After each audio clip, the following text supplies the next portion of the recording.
Friends, welcome back to my YouTube channel Varsha nursing classes. आज का हमारा टॉपिक क्या है? Contraceptive methods. अभी तक हम उसी के पार्ट वाइज चल रहे हैं। सबसे पहली वीडियो में हमने फैमिली प्लानिंग पढ़ा, उसके बाद हमने क्लासिफिकेशन पढ़ा कॉन्ट्रासेप्टिव मेथड्स का। उसके बाद हमने क्या पढ़ा कि आइडियल कैरेक्टरिस्टिक्स क्या है हमारे कॉन्ट्रासेप्टिव्स की, और उसकी हिस्ट्री के बारे में पढ़ा। अब हम पढ़ेंगे कुछ हमारे इम्पोर्टेंट पॉइंट्स हैं, उनके बारे में हम डिस्कस करेंगे। तो सबसे पहले क्या आता है हमारा एलिजिबल कपल। ठीक है, कभी कभी क्या हो जाता है एमसीक्यूज में या कंपटीशन में आ जाता है एलिजिबल कपल कौन होते हैं, ठीक है, उनका क्या रेशो है, कहाँ पर उसका रजिस्टर मेंटेन होना चाहिए। तो ये सारी चीज हमें पता होनी चाहिए कंपटीशन के लेवल के हिसाब से।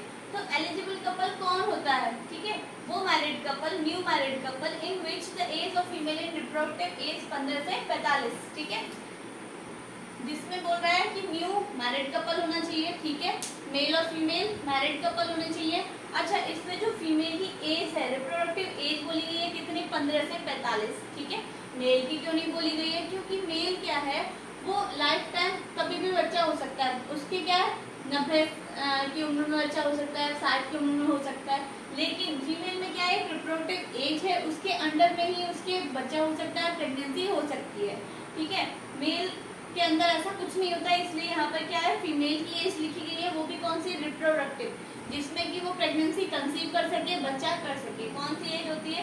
15 से 45 के बीच में। ठीक है, next, both male and female not receive स्टलाइजेशन। उन दोनों मेल और फीमेल ने स्टलाइजेशन नहीं कराया हो, मतलब परमानेंट मेथड नहीं कराया हो, किसी ने भी एक ने या दोनों ने। ठीक है, तो वो हमारा किस क्राइटेरिया में आ जाएगा? एलिजिबल कपल में आ जाएगा। ठीक है, फिर अब आ जाते हैं नेक्स्ट कि भाई रेशो कितना होता है। अगर 1000 की पॉपुलेशन है, एक हम कम्युनिटी में आइडिया लगाएं कि अगर 1000 हमारी पॉपुलेशन है तो उसमें एलिजिबल कपल हमारे कितने होंगे?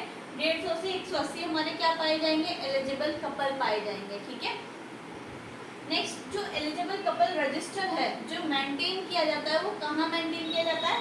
सब सेंटर पे। ठीक है, कहाँ पर? सब सेंटर पे रजिस्टर्ड मेंटेन किया जाता है। उनकी पूरी हिस्ट्री होती है कि इनकी नई नई शादी हुई है, ये अब कंसीव करने के हेतु है, या इनके लिए हमें कॉन्ट्रासेप्शन मेथड्स चाहिए नहीं चाहिए, वो सारी चीज़ हमारी कहाँ होती है? सब सेंटर पर। ठीक है, उनका एक अलग से रजिस्टर मेंटेन किया जाता है, उसके अकॉर्डिंग जो आशा है और सारी एएनएम है, सब उनको इंफॉर्मेशन देती है, जानकारी देती है उससे रिलेटेड। ठीक है, अब आ जाते हैं नेक्स्ट है हमारा टारगेट कपल। टारगेट कपल कौन होते हैं? मतलब टारगेट करने वाले, जिन पे हमें ज़्यादा ध्यान देना है। ठीक है, तो वो कपल क्या है? मैरिड होना चाहिए सबसे पहले, विद 2 और मोर लाइफ चाइल्ड, उसके 2 या 2 से ज़्यादा जीवित बच्चे होने चाहिए। उसमें ही तो हम कॉन्ट्रासेप्टिव मेथड्स यूज़ करने के लिए बोलेंगे ना। ऐसा नहीं है कि अभी उसकी नई नई शादी हुई है, उसके बच्चे नहीं है और हम बोलेंगे भाई तुम कॉन्ट्रासेप्टिव मेथड्स यूज़ कर लो। ठीक है, तो नहीं, उन पे हम कम ध्यान देंगे, लेकिन इन पे ज़्यादा ध्यान देंगे। जिसके 2 बच्चे हो गए हैं, सही सलामत है, जीवित है, तो हम उनको बोल सकते हैं कि भाई तुम कॉन्ट्रासेप्टिव मेथड्स यूज़ कर लो। ठीक है, उनको हम ज़्यादा जानकारी दे सकते हैं, ज़्यादा बता सकते हैं। तो इसीलिए जो हमारा मेन फोकस है वो कॉन्ट्रासेप्शन का रहेगा, इसके लिए टारगेट कपल पे। ठीक है, अब आ जाते हैं पीरियड इंडेक्स या फेलियर रेट। कोई भी कॉन्ट्रासेप्टिव मेथड्स हमने यूज़ किया, अब हम उसके बारे में पढ़ेंगे कि इसका फेलियर रेट कितना है। ठीक है, अभी हमने पिछली वीडियो में बहुत सारे कॉन्ट्रासेप्टिव मेथड्स पढ़े, टेम्परेरी भी, परमानेंट भी। ठीक है, टेम्परेरी में हमने बहुत सारे पढ़े, बैरियर, आईयूडी, हार्मोनल, नेचुरल। तो इनकी जो फेलियर रेट है, मतलब चांसेस कितने हैं कि अगर कोई भी हमने मेथड यूज़ किया, मान लो हमने बैरियर मेथड यूज़ किया, बैरियर में हमने कॉन्डम यूज़ किया, तो उसके कितने चांसेस हैं, कितने फेल होने के चांसेस हैं। तो वो हम एक किसमें करेंगे? प्रोपोर्शन या कैलकुलेट करते हैं कि हमने ऐसे इतनी वुमेन्स ने ट्राई किया, इतने महीने ट्राई किया, उसके बाद कितनी वुमेन्स प्रेग्नेंट हो गई या कितना हमारा फेलियर रेट निकला। तो वो हम किससे डिनोट करेंगे? उसको पीएल इंडेक्स, या उसी को हम बोल देंगे फेलियर रेट। ठीक है, पीएल इंडेक्स मतलब पीआई। ये हम किस में रिप्रेजेंट करेंगे? प्रोपोर्शन, जैसे हम परसेंटेज को करते हैं इस तरीके से ही हम इसको रिप्रेजेंट करेंगे। नेक्स्ट क्या बोल रहा है, ये क्या दिखाता है हमें? Express the effectiveness of device या कॉन्ट्रासेप्टिव मेथड्स। जो हम कॉन्ट्रासेप्टिव मेथड्स यूज़ कर रहे हैं या उन डिवाइसेस को यूज़ कर रहे हैं, उनकी इफेक्टिवनेस को बताएगा कि वो कितना प्रभावशाली है, कितना इफेक्टिव है। मतलब हमें प्रेगनेंसी कंसीव होने के बारे में सोचना ही नहीं है, या कितने % वो इफेक्टिव है। ठीक है, जो मेथड्स हम यूज कर रहे हैं, चाहे वो कॉन्डम हो, चाहे माला एन हो, माला डी हो, कोई भी हो, नेचुरल मेथड्स हो, उसकी कितनी इफेक्टिवनेस है। Next, express the failure rate, उसके बारे में, फेलियर रेट के बारे में बताएगा कि इसकी 18 से 20% फेलियर रेट है या इसकी फेलियर रेट 2% है। ठीक है, उससे हम आइडिया लगा लेंगे कि भाई अगर कम पीआई, मतलब पीआई इंडेक्स मतलब क्या है, फेलियर रेट अगर कम हुआ तो इफेक्टिवनेस क्या होगी, ज्यादा होगी ना। तो इस तरीके से क्या है ये हमारा, ठीक है, पीआई मतलब पर्ल इंडेक्स, ये हम किस पे निकालते हैं, 100 वुमेन पर ईयर। ठीक है, एक साल में हम 100 वुमेन्स पे ये कैलकुलेशन निकाल के देखते हैं, उससे ही हम कैलकुलेट करते हैं कि जो हमारा फेलियर रेट है वो कितना है।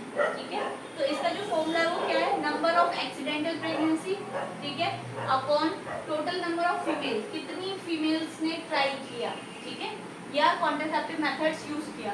नेक्स्ट है into duration of contraceptive methods, उसने कितने टाइम के लिए यूज किया, 1 साल, 2 साल, 6 महीने, तो वो चीज इनटू 1200, 100 से 1200 से क्यों मल्टीप्लाई करेंगे, साल में कितने होते हैं, 12 मंथ्स होते हैं। ठीक है, 100 हम कब लगाते हैं, जब हम परसेंटेज में लेते हैं।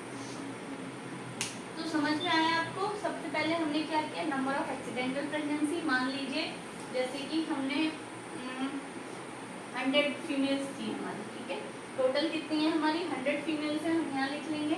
उन्होंने कितने टाइम यूज किया, 1 साल, 2 साल, तो 24, मतलब 2 साल उसमें क्या यूज किया, कोई भी कॉन्ट्रासेप्टिव मेथड यूज किया। ठीक है, कितनी निकल के आई, 10 निकल के आई लेडीज एक्सीडेंटल। ठीक है, तो हम इसको कैसे कैलकुलेट करेंगे, 10 अपॉन 100 इंटू 24 इंटू 1200। ठीक है, यही तो है हमारा पूरा फॉर्मूला। हमने क्या किया, नंबर ऑफ एक्सीडेंटल प्रेगनेंसीज लिख ली, टोटल नंबर फीमेल्स लिख ली, ड्यूरेशन लिख ली, किसमें, मंथ्स में, 1 साल में 12 महीने, 2 साल में 24 इंटू 1200। इसको हम कट कर लेंगे, 2 0 से 2 0 गई, 12 2 से 24, 2 से 5। तो इसकी जो पी आई है पर्ल इंडेक्स है वो हमारी क्या निकली, 500 वुमेन पर ईयर। ठीक है, तो इसीलिए इसमें क्या बोला गया है कि हम कैसे कैलकुलेट करेंगे, फेलियर नंबर इन पर 100 वुमेन इन अ ईयर। एक साल में जो हमारी 100 वुमेन है उसमें से कितना फेलियर है, ठीक है, वो हम किसके अकॉर्डिंग, किससे पता करेंगे, पीयर इंडेक्स या फेलियर रेट से पता करेंगे। अगर आपको मेरी वीडियो अच्छी लगी हो तो लाइक करें, सब्सक्राइब करें। Thank you.